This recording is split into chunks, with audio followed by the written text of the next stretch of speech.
Izakhamuzi zaseBeacon Valley zizithole zibhekene ngqo nesimo esihlasimulisa umzimba.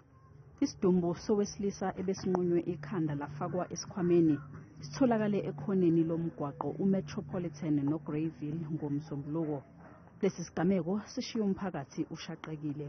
The nature of the crime also points to gang activity, and this is a type of murder that occurs when people are normally, when the gangs want to make a statement, and there's a suspicion, the community is saying that he could have been connected to two groupings, and the one grouping found out and they took action.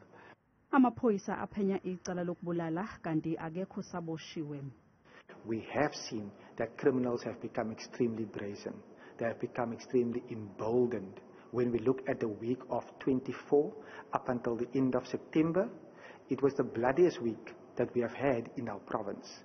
Umphakathi usathukizanya njengoba ususaba ngisho nokukhuluma nabezindaba. Uphenyo liyaqhubeka ngethemba lokuthi buzokwenzeka ubulungiswa, umphakathi uzizwe uphephile futhi.